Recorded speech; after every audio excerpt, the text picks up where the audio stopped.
Bonjour et bienvenue sur la chaîne Citoyen Lucide. Nous sommes aujourd'hui mercredi le 3 janvier 2024 et nous démarrons la revue de l'actualité maintenant.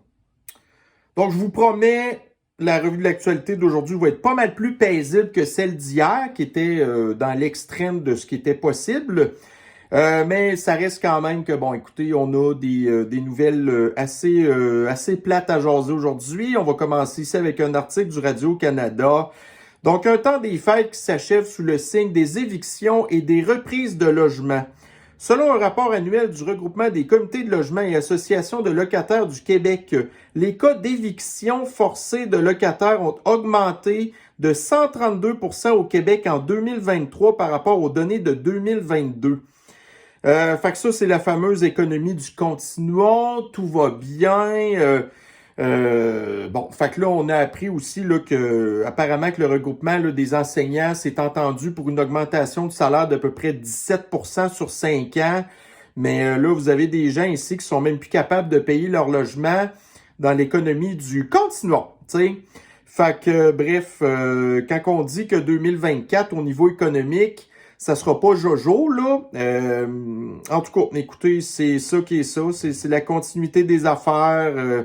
On souhaite pas de mal à personne. J'espère que vos affaires vont bien. Parce que moi, c'est ça. Je fais rien que penser à du monde, là. Écoute, tu sais, quand t'es rendu que t'es plus capable de payer ton char, faut peut-être porter les clés. C'est déjà plate, là. Mais là, quand il faut peut-être porter les clés de ton appartement, puis tu te ramasses où après? Parce que là, si vous êtes déjà pas capable de payer votre logement, puis là, c'est le temps de vous en emmagasiner un qui est encore plus cher, puis la rareté des logements. En tout cas, il y a du monde qui vont avoir de la misère en maudit cette année. À part de ça, bon, pour les gens qui font partie du culte des... Puis regardez, je suis pas là pour juger personne, là. Mais tu sais, le culte là, des végétariens puis des véganes. Puis bon, là, vous avez ici dans le Daily Mail. Donc, tous les sandwichs qui sont basés selon des patentes de Beyond Meat, les salades et les pizzas ne sont pas plus un choix santé que, admettons, un hamburger à la viande normale, selon une étude. Fait que c'est ça. Pourquoi? Parce que, bon, ben c'est des aliments qui sont ultra transformés. On nous dit qu'ils contiennent moins de protéines et de sodium, mais qu'ils ont plus de carbs puis du sucre. Fait que, bon, écoutez, essayez pas de changer notre manière de manger, là. Il n'y a aucune alternative meilleure que nos bonnes vieilles façons de manger qui remontent à il y a de ça des centaines de milliers d'années. OK? Fait que laissez-nous tranquilles, là. Puis, tu sais, c'est pas parce que Bill Gates a des parts dans des compagnies comme Beyond Meats que ça va m'intéresser plus d'en acheter. Ça fait au contraire que, bon, OK, le gars, il vend pas de viande à la place, il va investir dans des startups, puis lui, il pense qu'il va se mettre riche. Puis après ça, il va utiliser tous ses contacts pour nous dire que c'est ça qu'il faut qu'on mange. Désolé, mais non, OK? Ça coûte déjà assez cher de même la bouffe, là. Fait que, on va bien, s'il vous plaît, manger. Qu'est-ce que ça nous tente de manger? Ensuite, ici, OK, là, on va parler un petit peu de la situation du Moyen-Orient. Donc, les tensions avec le Hamas, que c'est en train de spiraler probablement dans un conflit au Moyen-Orient. Fait que là, vous avez le numéro 2 du Hamas qui s'est fait buter au Liban, hein, parce que le Liban, tu sais, ça l'hébergeait ce gars-là. Mais là, vous avez le culte des pro-Hamas qui capote, puis là, ils disent, ben là, est-ce que le Liban a le droit de se défendre si Israël a attaqué? Ouais, mais premièrement, le Liban avait pas d'affaire à héberger ce gars-là. Mais ça reste quand même que je comprends que les Libanais sont fâchés, puis les pro-Hamas sont fâchés. Puis là, ben ça a l'air que, bon, là, il y a eu des frappes aussi de l'Israël qui ont fait à la Syrie. La Syrie qui est un allié de l'Iran. Puis là, ben c'est ça, les patentes qui continuent là, avec la bande de Gaza, puis la Cisjordanie. Fait que, bref, tout ça pour dire que, en tout cas, la situation là s'améliore pas. Puis il y a une autre patente qu'on a entendu parler aussi, dans le Daily Mail toujours. Alors, il y a eu un bain de sang parce que là, il y a eu un attentat, qu'il y a plus de 100 Iraniens qui sont décédés. Parce que là, il y avait une cérémonie qui marquait le décès du terroriste Qassem Soleimani, qui était un général de l'armée iranienne. Fait que là, on ne sait pas qui a fait ça, parce que là, c'était sur le territoire iranien. Donc là, évidemment, vous avez tout de suite les pro-Hamas qui accusent Israël d'avoir fait ça, alors que ça serait vraiment pas brillant, premièrement, d'aller attaquer un des héros de l'Iran, puis en plus, tu sais, une centaine de civils iraniens, c'est très ordinaire. Alors, moi, j'ai pas plus écoutez, de nouvelles là-dessus, mais sachant comment est-ce que, tu sais, il y a de la manipulation, puis il y a de la propagande, moi, je serais pas surpris de savoir que c'est un red flag, tu sais, un false flag, en fait, qui a probablement peut-être été organisé par le régime iranien. Puis là, après ça, parce que tout de suite après, ils disent « Oh, vous allez voir, nous, l'Israël, ça va pas rester impuni, cette affaire-là. » OK. Donc, au même titre que peut-être l'attaque du 7 octobre du Hamas versus Israël qui, bon, OK, ont peut-être laissé faire les affaires pour après ça se trouver un prétexte pour aller attaquer la bande de Gaza. Ben, peut-être que les Iraniens vont dire « OK, c'est Israël qui a fait ça. » Puis là, on a une défaite pour aller attaquer Israël. Puis là, ben, si l'Iran attaque Israël, ben là, les Américains vont tout de suite s'en mêler. Mais là, il y a aussi le Yémen qui attaque, qui essaie d'attaquer Israël. Puis là, vous avez, admettons, les Américains qui, tu sais, descendent plein de leurs drones, puis les Français aussi, puis... Fait que oui, effectivement, je pense que la situation du Moyen-Orient est plus explosive que jamais. Mais bon, si on voit le seul petit avantage que là-dedans, c'est que pendant ce temps-là, vous avez l'Ukraine qui, elle, ben, il n'y a plus personne qui s'en occupe de l'Ukraine. Mais encore là, on a des petites affaires à jaser là-dessus. Fait que voyez-vous, là, en Israël, ils sont super inquiets pour leur sécurité.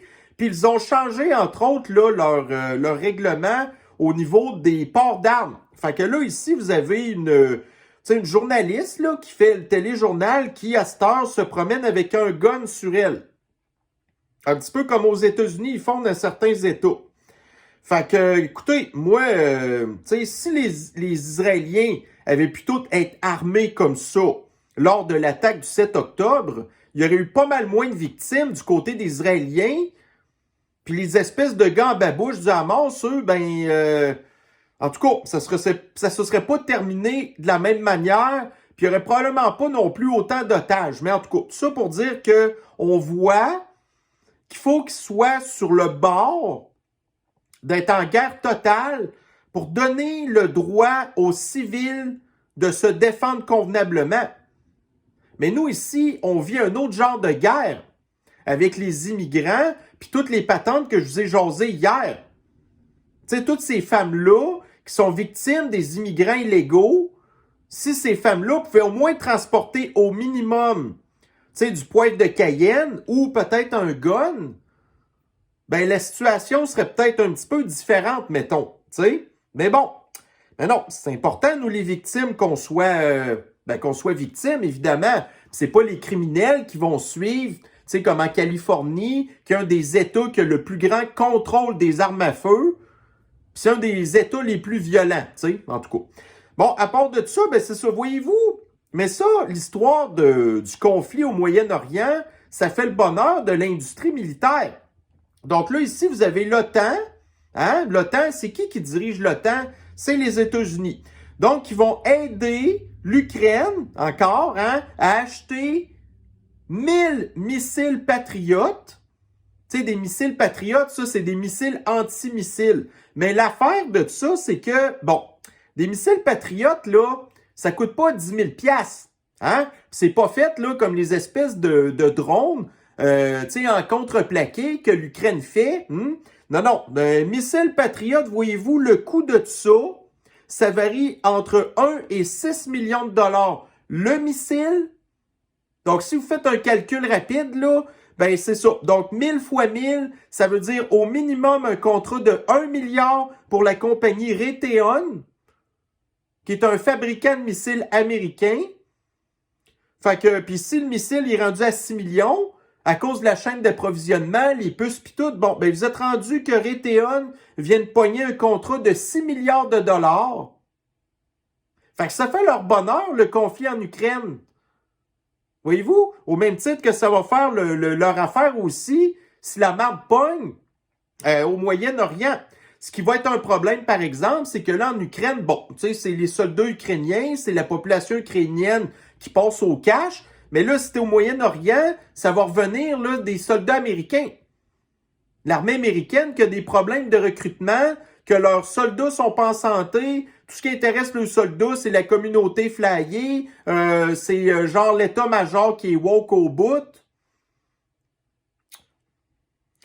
Ensuite de ça, bon, d'autres petites affaires niaiseuses que j'ai vu passer ici, dans le monde. Donc, on nous ramène encore ça, là. Pourquoi sait-on moins nager en Seine-Saint-Denis? Ça, c'est l'arrondissement 93, là, c'est comme en banlieue de Paris, OK, que dans le reste de la France. Donc, le monde semble ne pas savoir que la Seine-Saint-Denis, ceux qui vivent là, c'est des Maghrébins et ce sont des Noirs.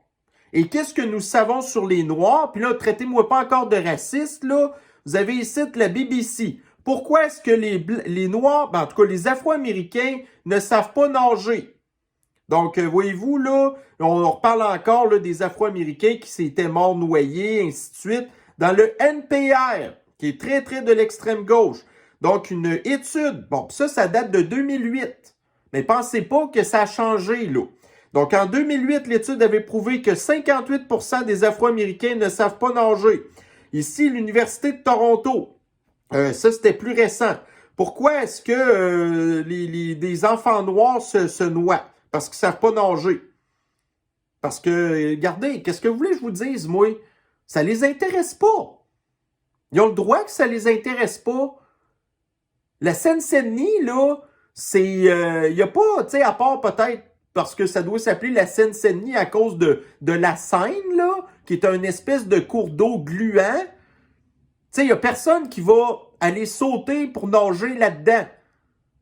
Fait que, regarde, si les Noirs veulent pas nager, c'est leur problème. Fait que de quoi vous vous mêlez, le monde? Pourquoi est-ce que vous ramenez ça? Puis est-ce que vous pensez vraiment que la population de la Seine-Saint-Denis lit le monde? Pensez-vous que vous allez les sensibiliser alors que ces gens-là veulent rien savoir de nos valeurs occidentales à part l'argent puis la drogue? Le restant, ça les intéresse pas. Puis ils font bien ce qu'ils veulent. Fait que laissez-les donc vivre, OK? Mais bon, pourquoi est-ce qu'ils ne savent pas nager? Ben, c'est parce qu'ils n'aiment pas ça. Regarde, bon, écoute donc. Ensuite, ici, on va parler un petit peu là, des cochonneries de l'extrême gauche. Là, vous avez une espèce de bozo ici, là, un certain Daniel Thibault qui est sur Twitter, qui, en plus, regarde, il se passe drôle, lui, là, avec ses pronoms il, elle. Donc, il dit, la politique américaine devrait nous enseigner ceci. Un candidat qui n'accepte pas le résultat d'une élection, qui refuse la transition pacifique du pouvoir, devrait être automatiquement disqualifié. Tout le monde n'est qu'aveuglement qui met en danger la démocratie. Tout le reste n'est qu'aveuglement qui met en danger la démocratie. Fait qu'on le sait très bien qui fait référence, lui-là. Il fait référence à Donald. Hein? Quand il a perdu ses élections, en tout cas, mettons, assez bidouillé en 2020, hein, mais c'est pas grave, il l'a fait sa transition pacifique.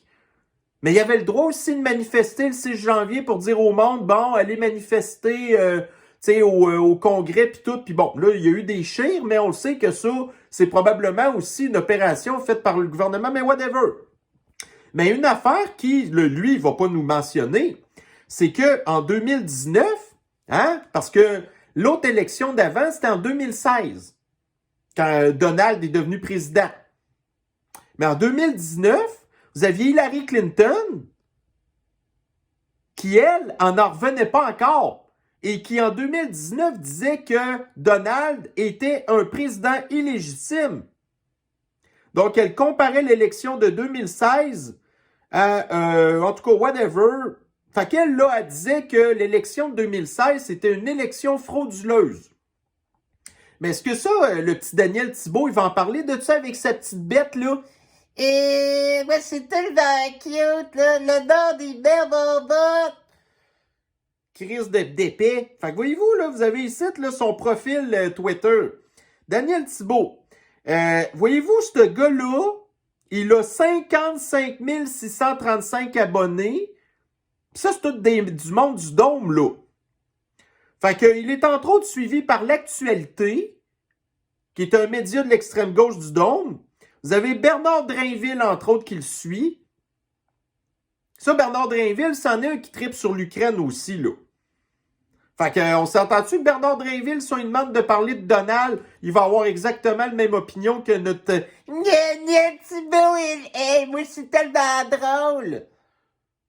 Ouais, parle-nous-en d'Hillary Clinton, mon cher. Mais non, tu le feras pas, hein? Mais non. Mais nous, on a la mémoire longue, puis on s'en rappelle de ça. Puis on est capable de faire des petites recherches de base dans Google. Bon, ici, après ça, vous avez Jean-François Lisée qui nous fait une espèce de gros post là, pour nous parler de ses superbes vacances qu'il a passées au Club Med de Charlevoix.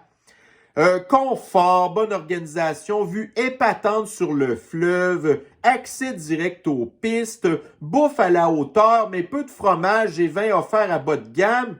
Gna, gna, gna. Décoration nordique réussie. Bémol, le prix, 1270 $ par jour par adulte pour un couple. Fait que là, ça revient à quasiment 3000 $ par jour par adulte. Puis lui, il est allé là pendant 4 jours. Et même une fois appliqué la réduction de 40%. Donc, je sais pas pourquoi il y avait une 40% de rabais, mais whatever. C'est très cher, mais c'est équivalent au prix des Clubs Med des Alpes françaises. Ou celles dans le sud. Mais là, évidemment, il fallait qu'il parle du français parce qu'il faut qu'il pète plus haut que la broue. La langue. Le personnel toujours avenant est principalement mexicain parce que la main-d'œuvre coûte moins cher. Fait qu'imaginez-vous aussi, en plus, c'était des Québécois qui travaillaient là. Ben, au lieu de 1270 par jour, probablement que ça en coûterait 1500, là. Fait que, ouais. Mais, moi, ce que je retiens de ça, c'est Jean-François Lisée, lui, a fait de quoi dans sa vie? C'était un journaliste. Après ça, ce gars-là, il a pas mal été en politique. Après ça, il a fini sa carrière politique comme chef du PQ. Puis il n'a jamais rien fait de bon pour le PQ à part l'effoirer. Puis il est capable, lui, de se payer des vacances de... Bon, ça veut dire... c'est ça, 10 000 $. 10 000 $ pour les deux. Pour 4 jours. Pendant que vous avez les autres, là, les évictions des logements qui augmentent de 135%.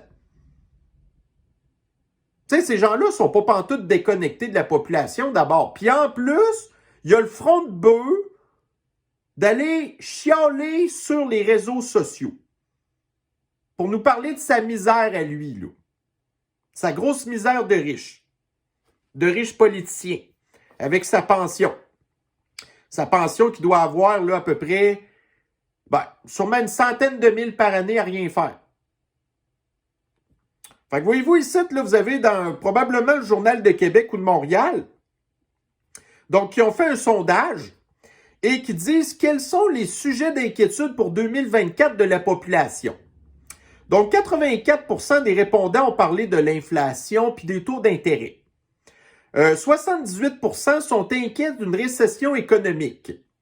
73% sont inquiets d'une augmentation de la criminalité.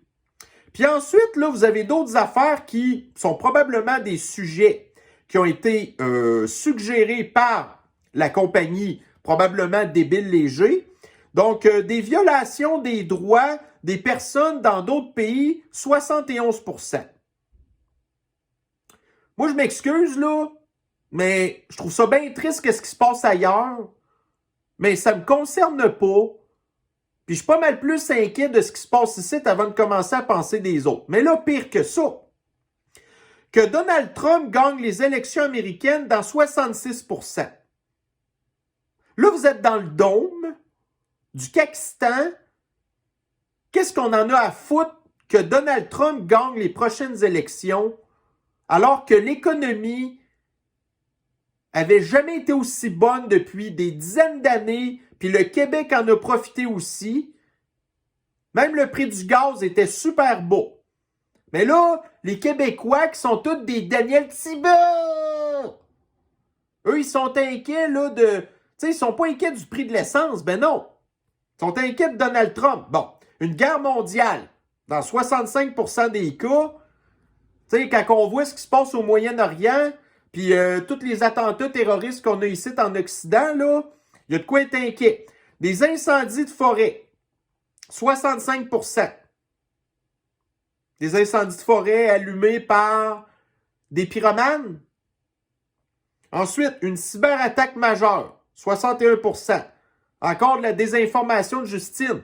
Oh, les cyberattaques des Russes pis tout. Ensuite, l'utilisation de l'arme nucléaire, 61%. Les premiers qui vont utiliser l'arme nucléaire, là, c'est les Iraniens. À part ça, là, oubliez ça. Une panne électrique majeure, 57%. De toute façon, il y a de quoi être inquiet. Parce qu'on le voit, comment est-ce que notre réseau hydroélectrique, là, qui est en piteux état, un attentat terroriste, 56%. Légitime. Une canicule, 50%. Une inondation, 46%. Une nouvelle vague de sniffles, 42%. Et une tornade, 39%. En tout cas, moi, c'est drôle, là, mais tu sais, c'est sûr qu'ils vont dire, genre, bon, les incendies de forêt, la canicule, l'inondation, c'est comme les changements climatiques, là. Mais on voit quand même que c'est pas les top priorités, quand même, de la population par rapport à ce que les espèces de médias essaient de nous faire croire tout le temps. Mais, voyez-vous, c'est que s'il n'y a pas de peur, parce que là, c'est toutes des affaires de peur ici. S'il n'y a pas de peur, il n'y a pas de Québécois. Pas de peur, pas de nouvelles, pas de Québécois. Mais souvent, les nouvelles, ils vont les inventer aussi, hein? Parce qu'il faut vendre des copies. Bon, ensuite, ici, dans End Wokeness, on apprend que Disney, qui est très, très woke, là, puis qui avait racheté Star Wars, ben, ils vont demander à une madame, une obéide chinoise, que le prochain film, c'est elle qui va être le directeur, puis la madame, c'est une féministe de l'extrême. Tu sais, comme si les films de Star Wars n'étaient pas déjà assez woke de même, puis qu'il n'y avait pas déjà assez de misère.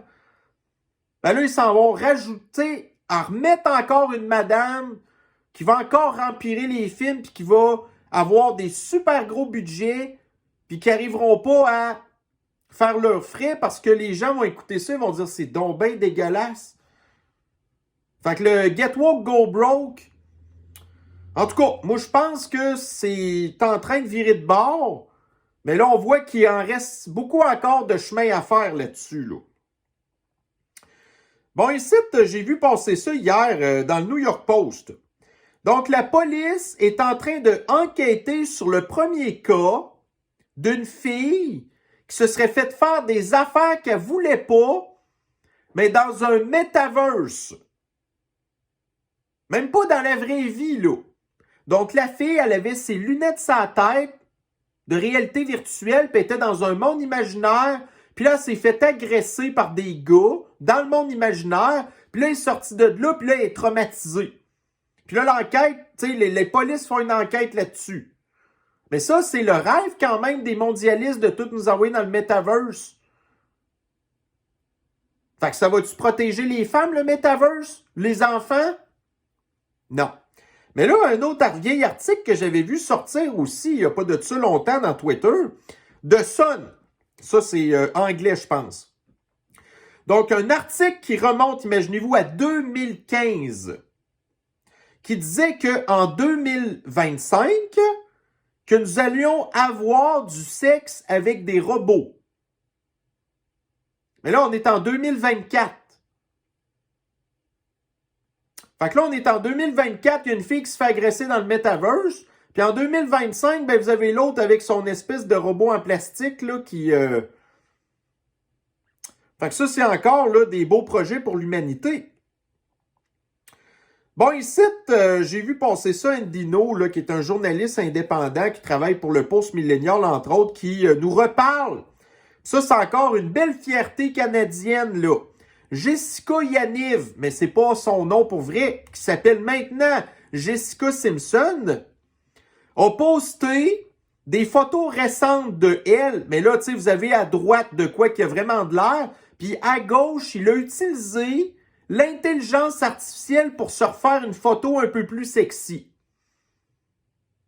Fait que là, d'un côté, vous avez le metaverse, des robots sexuels, puis là, vous avez l'intelligence artificielle qui nous cache de quoi t'as vraiment de l'air, l'espèce de prédateur sexuel.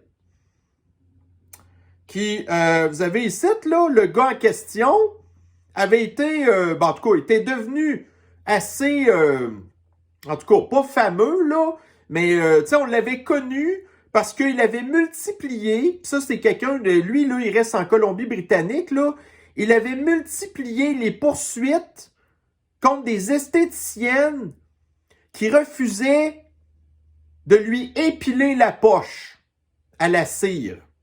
Parce que lui, il disait qu'il était une fille, puis là, il voulait se faire épiler la poche, puis les esthéticiennes ne voulaient pas. Fait que là, il poursuivait les salons d'esthétique, puis finalement, voyez-vous, vous aviez la cour, en tout cas, la Cour suprême de la Colombie-Britannique qui avait dit, garde, là, calme-toi les nerfs, là. Les esthéticiennes, ils ont le droit de te refuser de t'épiler la poche, mon gros dégueulasse. Fait que ça, c'est ça, Jessica Yaniv. Puis ça, c'est un prédateur sexuel. Vous aviez d'ailleurs une des personnes de la communauté flyée que j'aime bien, qui s'appelle Blair White, j'en ai déjà parlé, qui avait déjà fait un débat avec elle sur YouTube, là. Puis c'était pas chic qu'est-ce qui se disait là. Vraiment pas chic. Fait que, ouais. Fait que l'intelligence artificielle, les réseaux sociaux, ouais. Bon, ici, ça, là, j'ai pas de confirmation. OK? Mais j'ai vu ça quand même passer sur Twitter. Puis là, ça disait que dans Spotted Lévis, vous aviez genre un jeune de 16 ans qui se plaignait parce que là, il travaillait dans un Tim Hortons. Puis que là, les gens, ils arrivaient, puis là, ils payaient comptant. Puis que là, ils disaient, ouais, mais là, tu sais, ça nous prend plus de temps. Puis là, après ça, le monde, il chiale sur le service, puis tout, là. Mais moi, c'est de voir le texte commentaire, ce qui a été écrit tout croche en français à 16 ans, là. Tu sais, sur un petit paragraphe que vous voyez là, écoutez, il doit y avoir une 60aine de fautes. Là, il y a du monde dans les commentaires qui me disent que c'est probablement un troll. Mais si c'est un troll, ben la personne a vraiment beaucoup de temps à perdre. Puis si c'est une personne qui écrit bien en français, puis que là, tu sais, moi-même, là, qui écrit super bien en français, j'aurais de la misère à écrire mal de même. En tout cas, la personne avait bien gros du temps à perdre. Mais l'affaire, c'est que ça existe, ça, là. Les jeunes Gen Z, les milléniaux, puis tout ça, qui veulent pas travailler. Puis là, à tout bout de champ, ils vont sur les réseaux sociaux pour se plaindre. Fait que peut-être que lui, c'est une blague. Mais on le sait que ça existe pour vrai. Tu sais? Bon, ici, donc hier. Fait que hier, là, j'ai été assez... en tout cas, mettons, assez heavy metal sur ma façon de parler. Puis vous vous souvenez, j'ai quand même parlé heavy metal de toutes les races. Mais, bon, tu sais, puis là, à la fin, j'ai terminé avec les Afro-Américains. Mais là, hier, un gars que je suis qui s'appelle Alex Stein, qui est un espèce d'humoriste quand même, en tout cas. Là, hier, il a reçu un gars du Texas, qui est un Afro-Américain, qui a déjà fait 18 ans de prison pour avoir enlevé la vie prématurément à quelqu'un, parce que lui, il faisait partie des gangs de rue. Puis là, il nous expliquait c'était quoi la réalité d'être un Afro-Américain moyen aux États-Unis. La culture de la violence, la culture de la drogue, la culture de la prostitution, la culture de l'argent facile, la culture des rapports, puis des affaires de même. Là, écoutez, moi, ça venait d'un Afro-Américain qui sait très bien de quoi qu'il parle. Puis là, il nous racontait un peu comment est-ce que la vie se passait en prison aussi. Puis que sa vie, là, c'était toujours une question de survie. Puis que si t'étais pas le premier à péter la gueule à quelqu'un, c'est peut-être toi qui allais te faire péter la gueule. Fait que là, le gars, il s'est calmé une heure depuis le temps, mais c'est pas grave. Il y en a encore une méchante gang qui pense de même parce que c'est dans leur culture. Là, je sais pas quoi vous dire, là, mais lui-même nous parlait de sa culture. En tout cas, si jamais ça vous intéresse, vous irez jeter un œil. Bon, ici, bon, là, ça a l'air que le soleil, hein, parce que les changements climatiques, là, c'est juste à cause de l'activité humaine. Tu sais, le 0,04% des émissions de gaz à effet de serre, 16% c'est l'humain, puis vous avez sur le 16%, 14% que c'est les riches. Mais en tout cas, c'est pas pantoute dû aux éruptions solaires, mais en tout cas.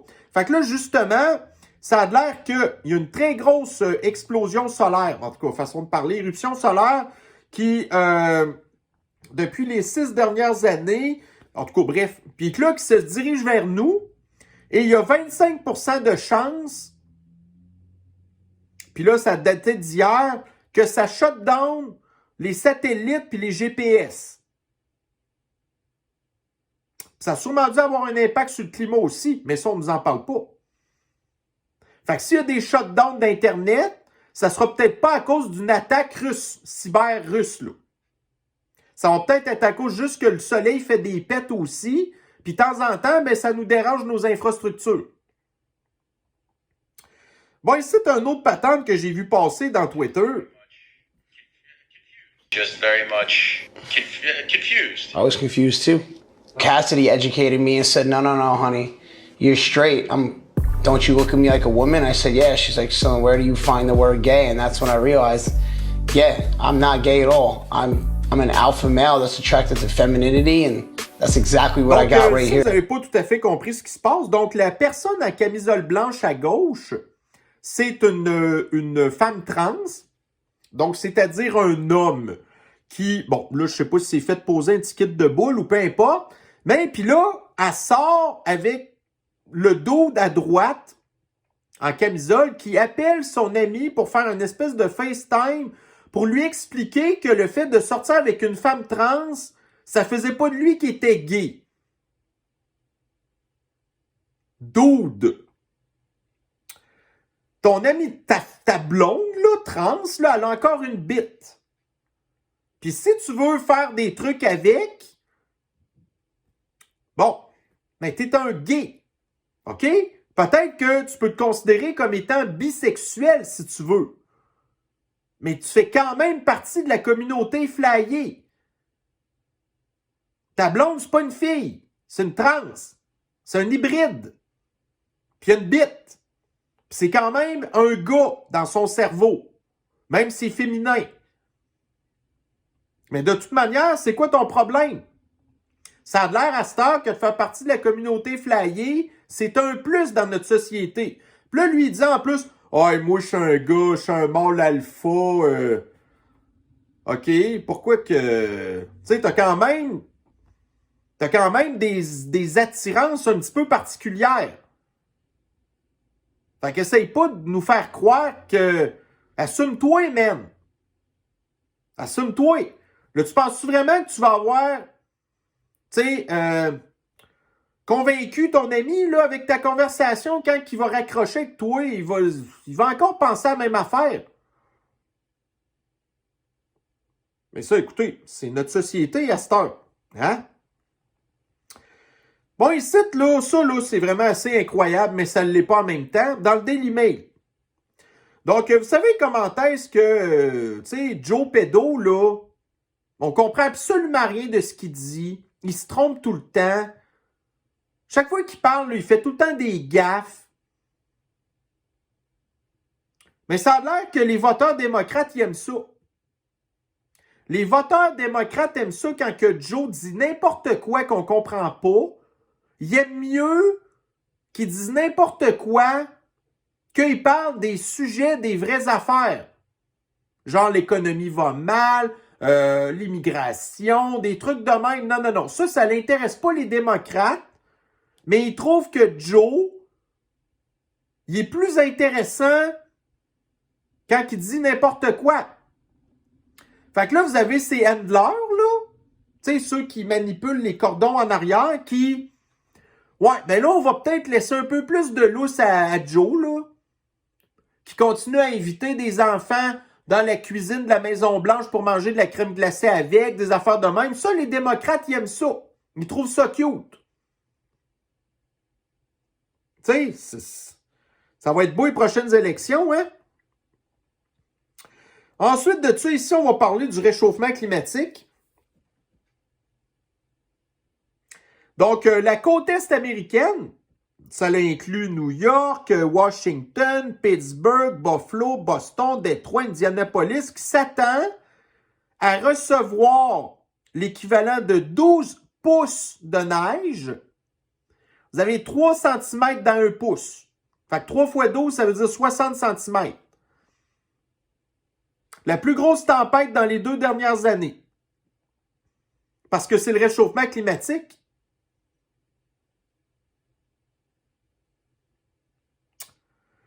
Ensuite, oui, puis aussi que la Terre bouille.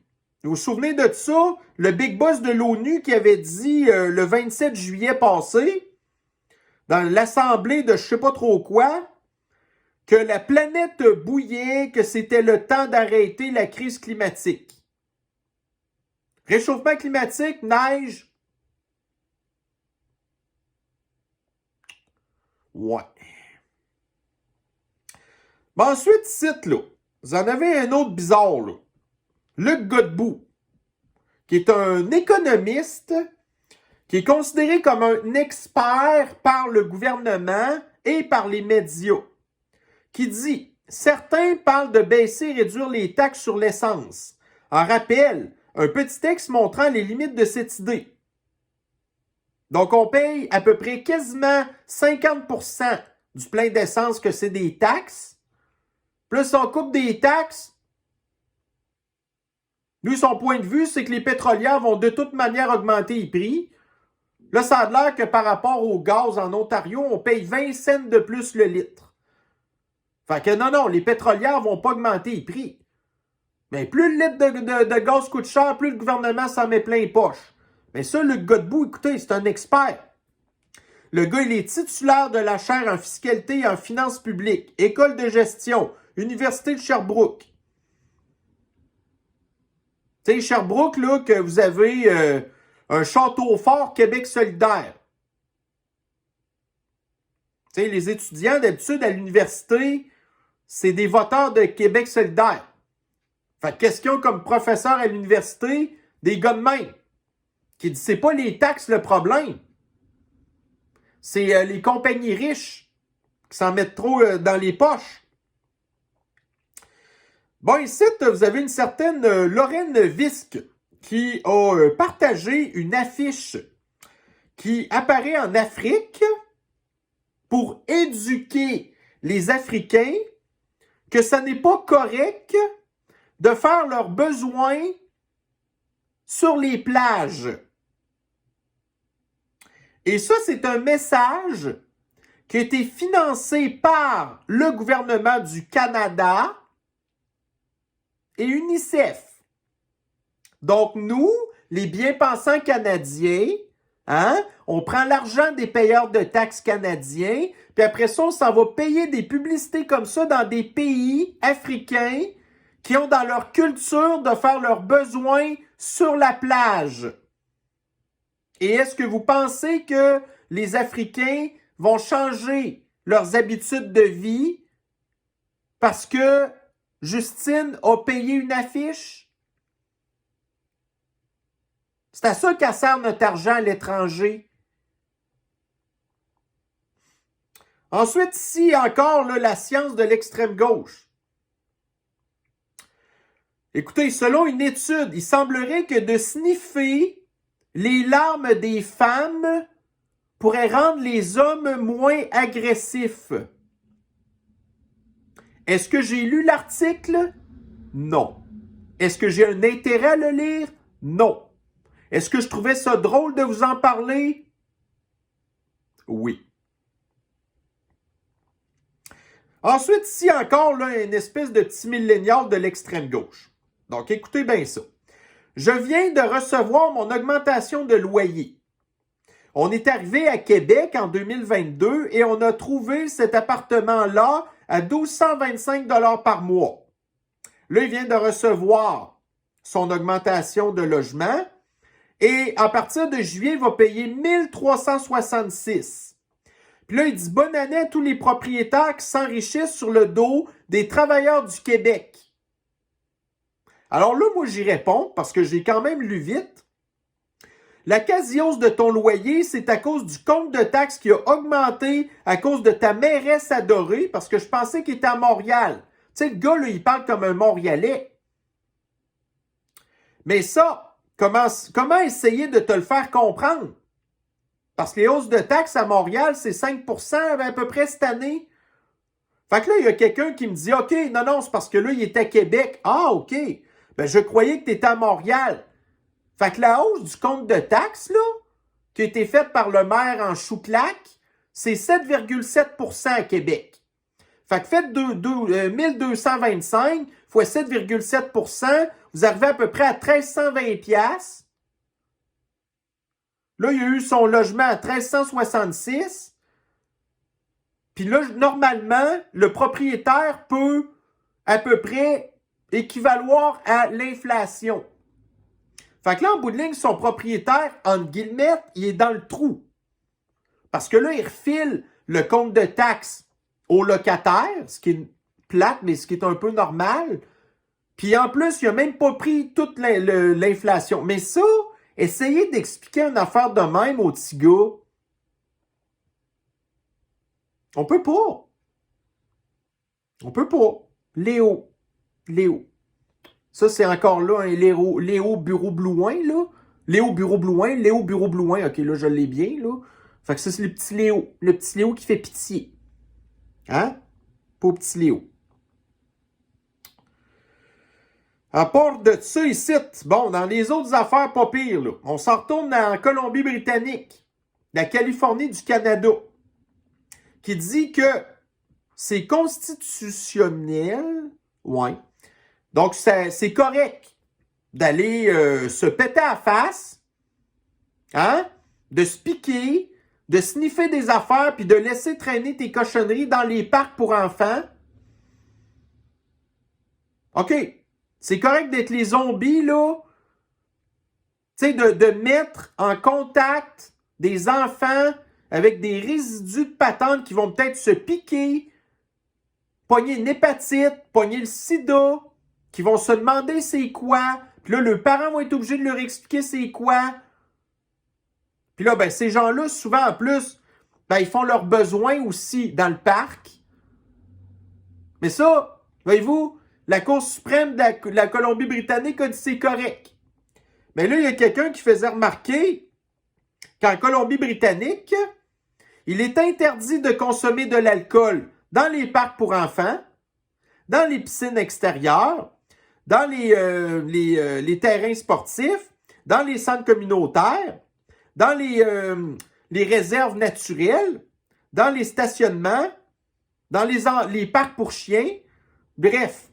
Fait que t'as pas le droit de consommer d'alcool dans ces endroits-là, mais arrive avec ton fentanyl, ton héroïne, puis tout ça, pas de problème. Parce que c'est woke. La Colombie-Britannique, là, qui a décriminalisé la possession des drogues dures. De toute beauté encore. Là, ces gens-là ont des problèmes mentaux. Ils sont violents. Un enfant arrive à côté de ça. Un autre qui ne peut pas se défendre. Puis si tu as le malheur d'y coller une volée, c'est toi qui te ramasses en prison. Bon, ensuite, cite encore dans les affaires de Justine qui avait banni les plastiques à usage unique, que la Cour suprême a dit que cette affaire-là, c'était illégal. Ben là, Justine revient à la charge. Puis là, il voudrait faire un registre de plastique. Que les compagnies soient capables de tracer tout ce qui se passe avec le plastique du début de la production jusqu'au recyclage. C'est parce que ça va pas pantoute coûter de l'argent. Fait que là, vous aviez le registre des armes à feu d'assaut, hein? Vous avez après ça les cuisinières au gaz d'assaut. Ben là, en plus, on est rendu avec les bouteilles de plastique d'assaut. Ça prend un registre pour ça.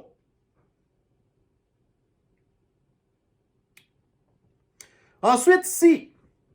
Bon, fait que là, une nouvelle année qui recommence. Qu'est-ce que ça veut dire d'habitude? ben à la mi-janvier, ça veut dire le retour du calice de Forum économique mondial à Davos. Fait que là, à partir du, je pense, le du 15 janvier au 19 janvier, là, vous allez avoir le petit aéroport de Davos qui va être encore rempli de jets privés, hein, pour avoir tout plein de gens qui sont tous pas intelligents. Puis là, vous avez Klaus, qui lui, là, un de ses sujets qu'il veut parler, ça va être d'essayer de recréer la confiance que nous avons envers des organisations comme le Forum économique mondial. Pas sûr que ça va trop marcher, mon petit Klaus. Hein? Hey, Klaus. Non. Pas vraiment. Fait que là, voyez-vous, là, il va y avoir des invités de plus de 100 gouvernements, 100 partners, 1000 partners. Des partners, là, ça, c'est des entreprises. Comme à un moment donné, vous aviez Elon Musk qui nous avait dit qu'il avait déjà été invité, mais il se faisait demander, là, je suis plus sûr, là, mais il me semble qu'il disait que c'était soit entre 20 000 piastres ou 200 000 pour assister à ça, genre. Puis il avait dit, fuck off, j'y vais pas. Ouais. Mais le genre de personnes, entre autres, qui assistent à ça, puis on va en parler dans pas longtemps, c'est elle cite la fameuse présidente de l'université Harvard qui finalement a démissionné. Mais elle, là, elle aurait été au Forum économique mondial. C'est le genre de monde qui va là-bas. Des femmes comme elle. Des hosties de tricheuses woke. Qui fait partie de la communauté flyée. Qui a été mis en poche à cause de sa couleur de peau. Parce qu'elle n'a jamais rien fait d'autre avant ça, là, de significatif. En tout cas, mais là, elle s'est faite mettre dehors. Bon, en tout cas.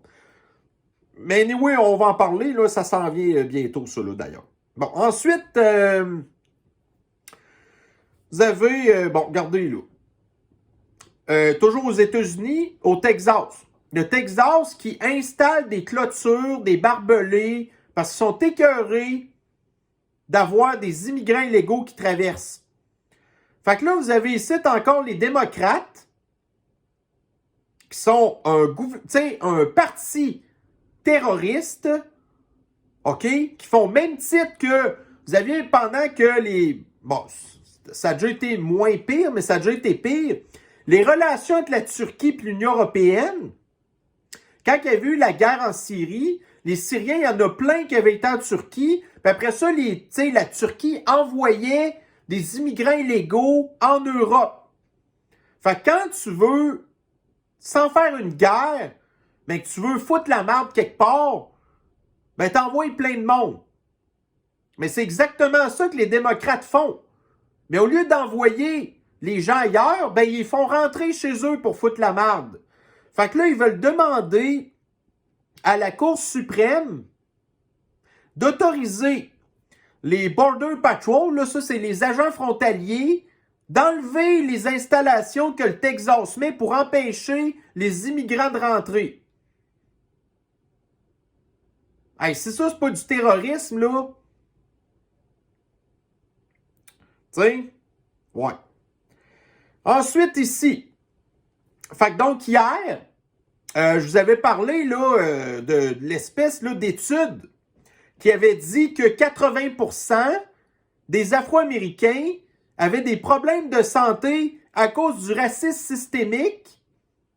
Mais je n'avais pas vu c'était qui était à l'origine de ces déclarations-là. Ben là, vous l'avez ici à l'écran. La personne à droite. Donc, on a la réponse à nos questions. Est-ce que c'est une médecin sérieuse? Est-ce qu'on veut plus de médecins comme elle pour dire des affaires de même? On n'en veut pas plus des médecins comme ça. C'est pas des médecins woke qu'on veut. On veut des médecins qui font une bonne job. Bon, ensuite, ici, vous avez encore Richard Etu, qui est un pseudo-journaliste indépendant qui parle encore de Trump, là. parce qu'on est tanné d'en entendre parler de lui. En tout cas, fait que mon pauvre Richard, là, tu vas pas nous aider trop à reprendre confiance en des journalistes. Ensuite, est-ce que vous pensez que les prix de l'épicerie vont diminuer en 2024? Enlevez vos lunettes roses. Vous avez le site dans le France Info. Donc, le carburant des tracteurs inquiète les agriculteurs avec cette hausse progressive, gna gna gna. Fait que là, ils vont payer plus cher le fuel. Si les agriculteurs payent plus cher le fuel, vous pensez qu'il va arriver quoi? Ben ça, c'est en France. Pensez-vous que ce qui se passe en France ne va pas nous arriver ici aussi? Alors non, le prix des aliments ne va sûrement pas baisser. Et là, vous l'avez ici, la confirmation. Donc, après les polémiques, la présidente d'Harvard démissionne. Mais l'affaire, c'est que là, il y a d'autres trucs qui se sont ajoutés suite à ça. Donc, si dans le CTV News, donc là, à cette heure, nous, tu sais, je veux dire, il a fallu qu'on se rende compte qu'elle avait copié sur des collègues pour faire ses travaux du plagiat. Puis là, l'extrême gauche capote parce que pour eux, genre, le plagiat, ça devient une nouvelle façon de sacrer dehors, genre, leur ennemi politique. Tu sais, si vous faites du plagiat à l'école, vous coulez. Vous avez les professeurs d'université qui capotaient parce que les étudiants à cette heure utilisaient ChatGPT. Mais là, quand tu es la présidente de l'université la plus reconnue, renommée du monde, puis que tu t'es ramassé ta job parce qu'en bout de ligne, tu avais copié le travail des autres, puis que c'est comme juste normal que tu perdes ta job, mais l'extrême gauche n'est pas contente. Ils disent qu'on s'attaque à elle parce que c'est une femme noire. Donc, ils citent, regardez, tu sais, elle, là, les universitaires, d'habitude, ta carrière, tu la bases sur toutes les patentes que tu as écrites dans des revues, dans des livres ou des trucs de même. Mais elle, tout ce qu'elle avait écrit, c'était 11 papiers. Là-dessus, vous en avez 6 qui contenaient du plagiat. Puis tous ces travaux ne faisaient que parler de race et de genre. Parce qu'elle s'est ramassée présidente de Harvard. Puis là, il y a encore des enseignants d'Harvard qui la défendent. Mais savez-vous c'est quoi le pire? Son salaire de 900 000 $ par année, ben, elle va continuer de l'avoir.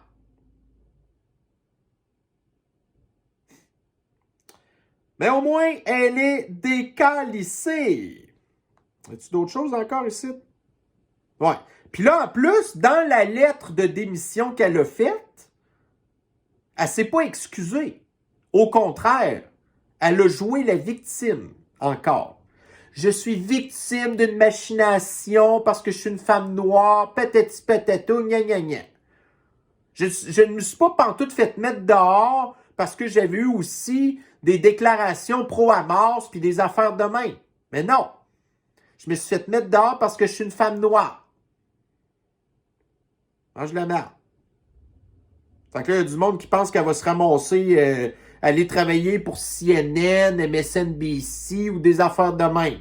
Parce qu'ils vont toujours se faire plaisir de ramasser du monde comme elle pour aller parler du racisme. Ensuite, dernier article, donc, toujours dans le France Info. Afrique du Sud. On a parlé beaucoup de l'Afrique du Sud hier. Donc, les éoliennes perturbent-elles le comportement des éléphants? En Afrique du Sud, des éoliennes ont été installées près du parc naturel d'Ado.